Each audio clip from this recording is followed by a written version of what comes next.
Welcome to Uncle Karl's Crazy Real Estate Stories, where we discuss all the real deals that we are making happen in the trenches. This is no guru bullshit. This is real estate investing in the trenches, from guns to goats, lawsuits, police, and motorcycle gangs. Let the stories begin with your hosts, Uncle Karl and Stas Kostadinov.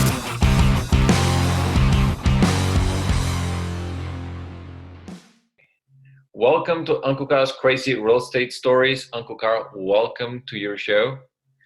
Thank you. Well, appreciate you having me on. Yeah, and what is the agenda for today? Well, the first thing that we're going to talk about is something that's real important in business that I don't think a lot of people realize. They'll get some deals going, and then they'll get into renovating stuff. But consistency is super important, that you are always consistent, with everything. Right.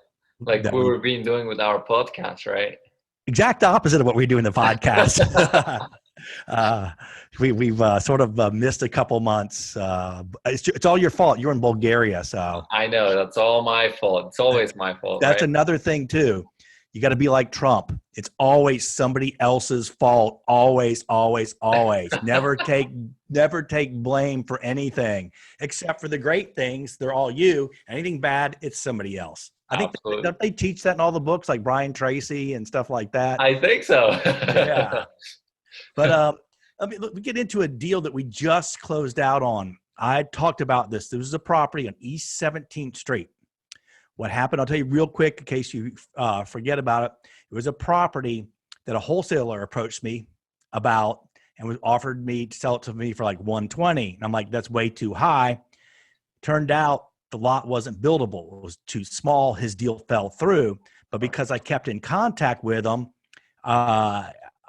he called me back and we were talking. He said, yeah, I'm going to sell it to the neighbor for $23,000. I'm like, no, we'll buy it. We'll buy it. And the reason that we bought it is we had three exit strategies. One, we could always sell it to the neighbor for $23,000. Right. Two, we could buy some of the land from the neighbor and get a full lot. We could actually get two lots if we partnered with him, buying part of his backyard.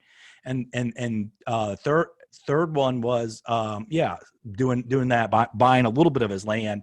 And then the fourth one was a variance. We ended up getting a variance on it, and we just closed it on it last week. We sold it for $160, bought it for $23,000. So after holding costs, variance costs, and everything, the profit was $133 minus $160. $127 was the net profit, and I had no money invested in the deal. So that was the deal that we just closed out. A nice little land deal. Awesome. And we held it for about 2.5 years. I should know this going into. You owned it for a while, man. I remember this. Yeah, it was about 2.5, 3 years we held it. So that's a pretty, and that was a combination, buying next to the light, where the light rail's coming. So a little bit buying for appreciation, which we're going to talk about a little bit about buying for appreciation as we get into the stuff. Whenever you bought this lot, how much was it worth at that time? Do you remember? No idea. You don't remember? Do you have like a ballpark maybe? Well, it might have been worth, with the variance. I mean, without the variance, maybe $23,000 what we paid for it. With the variance. Once the variance done at the time, is probably worth $80,000 to $100,000. Wow! So it got, like, in 3 years, it got appreciated like $66,000 more. Probably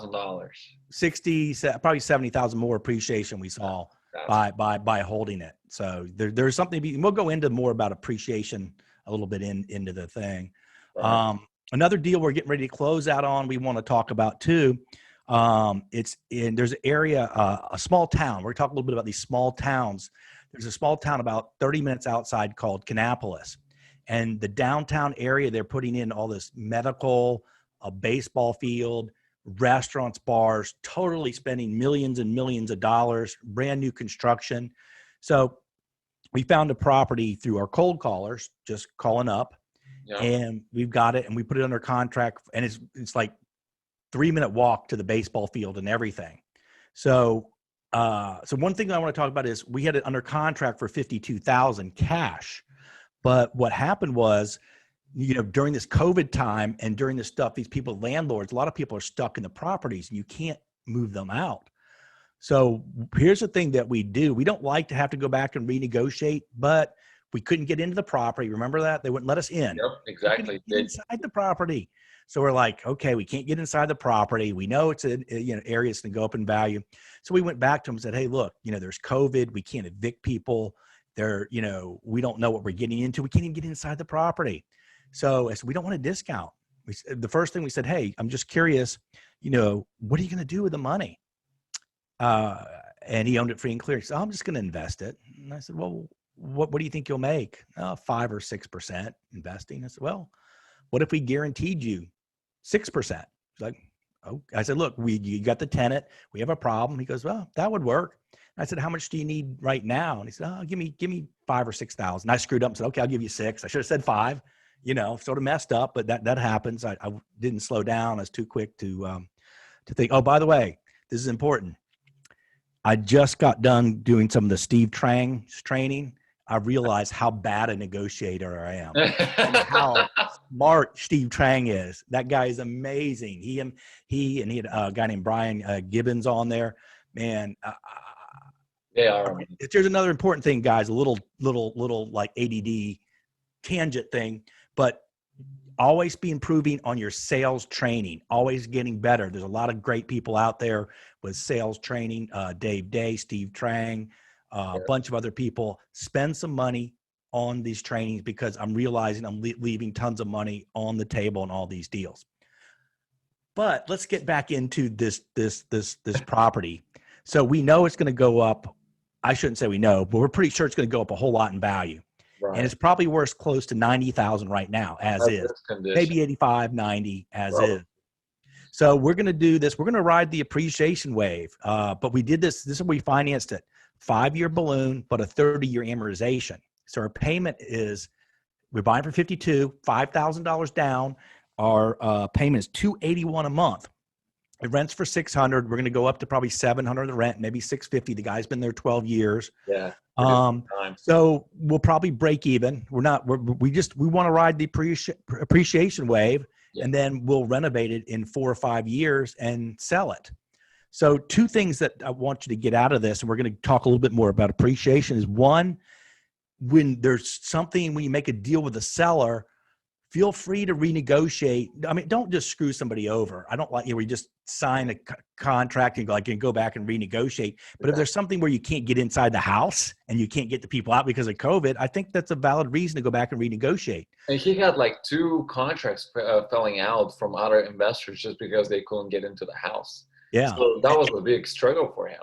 And we said, we'll take it like this, so we took it, hopefully there's no meth lab in there, but we ended up getting the house, and it is a hoarder house, but it's in decent shape. Yeah. It took us a while, but we ended up getting in. But so 2 things. I'm going to talk about riding the appreciation wave.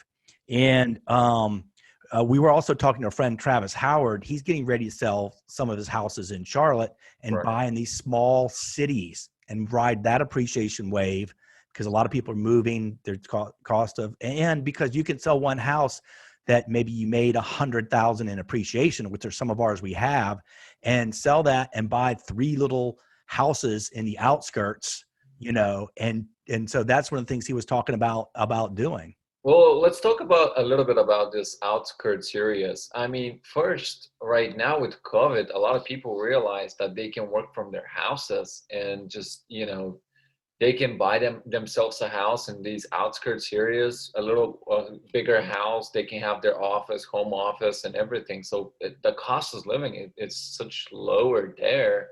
A lot of people are thinking to do that, Yeah, because people realize that you can work from home. So that's made a big difference. And, they're wanting to be where they're a little bit more open space and everything. So I think these small towns like around Charlotte, there's like Gastonia, Rock Hill, there's Concord, Kannapolis. You're going to see some good appreciation. So I'm going to talk about some of the appreciation that we got. Like we bought a property on East 19th Street. Okay. This is right near the light rail. So we did some buying for appreciation and also cash flow. We were all in this property for $65,000. It was a tax delinquent where people died. We had to put 5 heirs together. It was a fair amount of work, but that property has gone up since we've renovated over $100,000 about 125,000. Because right now, I think when we got it renovated, it might have been worth 125 or so. Now it's worth 275. So like in 3 years, it's gone up quite a bit. Holy So shit. one of the things that people tell you to buy for cash flow, and I think that's important, but I think you can, like you go, wait, this is near the light rail. This place is transitioning. I think you can buy some stuff for appreciation, but we also bought it for cash flow too, because it rents for, I think, about $1,400 or $1,500 a month, and we have a private mortgage on it.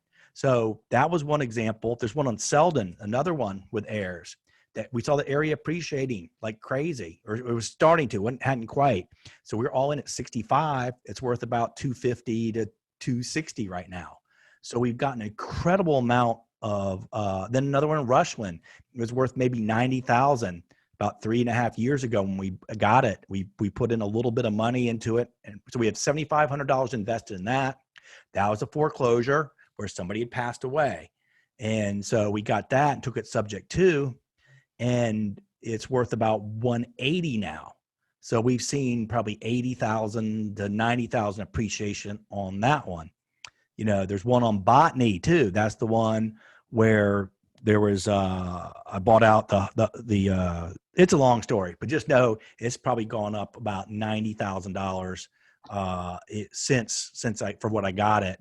So you're seeing, and then along the light rail, the Bearwood area, there's a lot we bought for 12,000 that's worth about 140 right now. It's crazy, you know, man. so I think that it can be scary. It's what put me under last time. I bought everywhere for appreciation, but I think you guys can do that. And then now that now I think these things are going to continue to go up because of the low interest rates, but at the same time, I don't have to top out the market.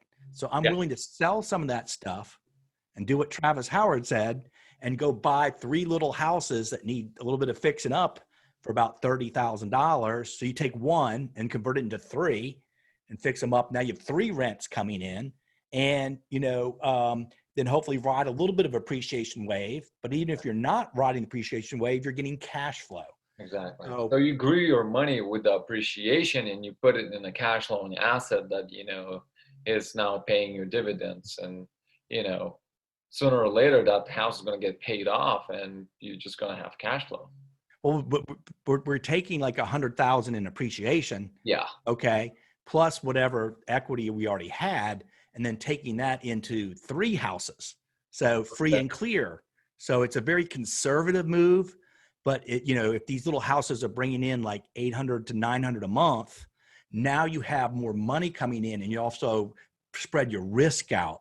Right. So I think that's one thing now with things, you know, and maybe I'm wrong. Maybe things will go way up and I'll be a little bit, but it's a safe, conservative way to ride that appreciation wave. And then I still think there's areas in Charlotte and areas that you can, where they're transitioning, and, you know, you identify them, you buy, and then you cash flow, and then you ride the appreciation wave. But yeah, I mean, it transitions. It basically grows more. There's more houses next to each other, so I think that the density goes up, and I think the value is going to go up in value for all these lots and houses and everything.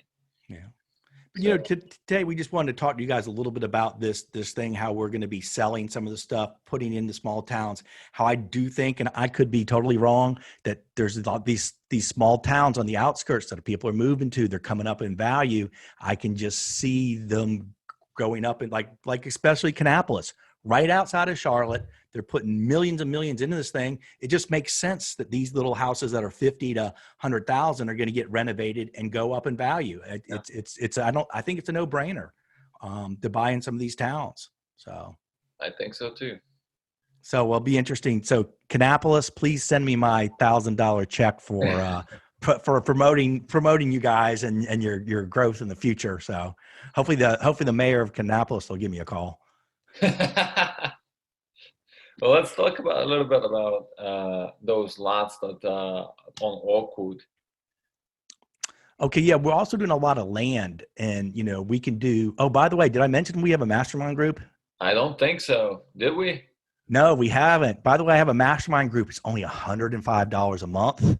You get 4 Zoom meetings a month, Facebook page. And it's not just me. We bring on some of the people that are students and are people that are in the mastermind. And they also talk about the ways they are finding properties. Like we had Travis Howard. We're going to promote Travis Howard today.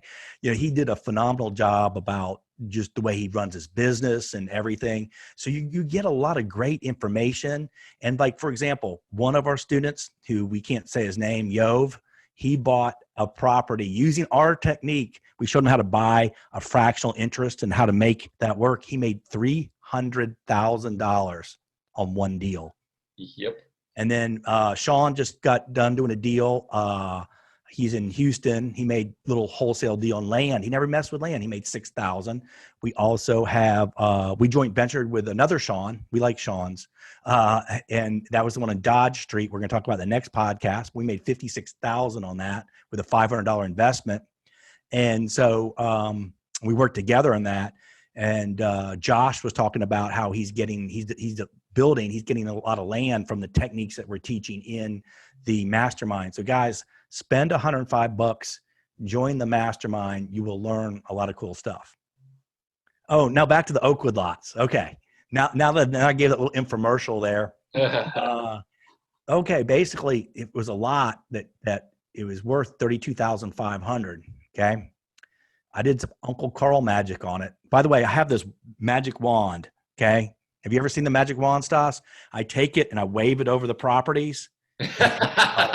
So I took this one lot. I did this Uncle Karl magic. I waved the wand. It turned into 2 lots, and we sold it for $55,000. So we walked away with about $21,000 on a wholesale deal using Uncle Karl magic. And I teach that in my mastermind. Have I mentioned that I have a mastermind?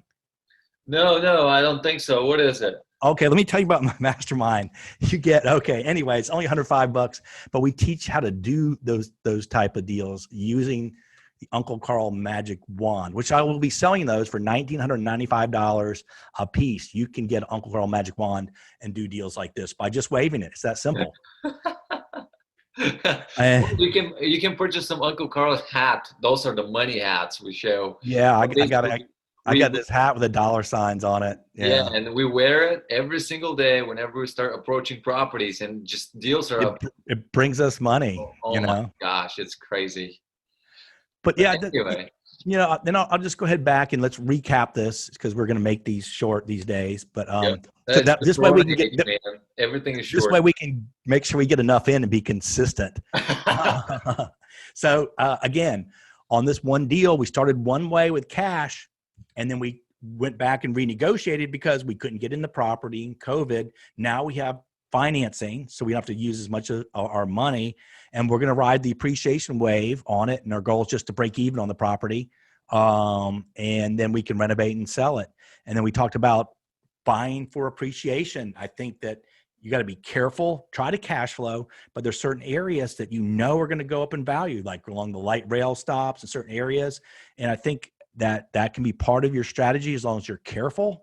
And then we also talked about the little towns. Let's go, once you ride that appreciation or whatever, cash out and get 3 houses. So this way you're putting your risk spread out, and you're getting, rent from 3 places, and you should have better cash flow. So that's one of the things that we're going to be looking to do. I'm not saying it's right, but that's one of the things we're looking to do, and we'll see how it goes. So what else? Do we have anything else to sell?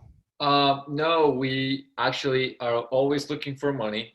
If somebody wants to give us money, reach out to us. We can talk to you about it.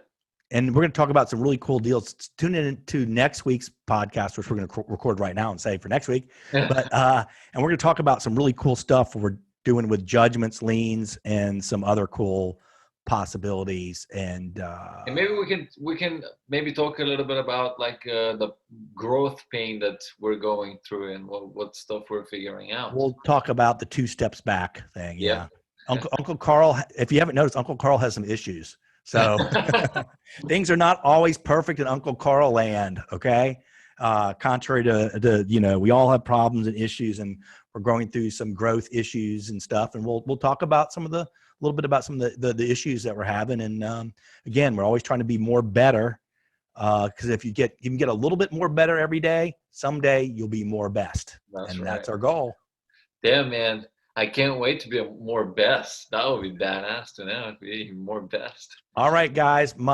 If you have a house to sell, 704-777-7777. I'm going to give you out my phone number. You can text me 704-995-5385, 995-5385. Okay. All right, guys. Thanks a lot. All right. All right.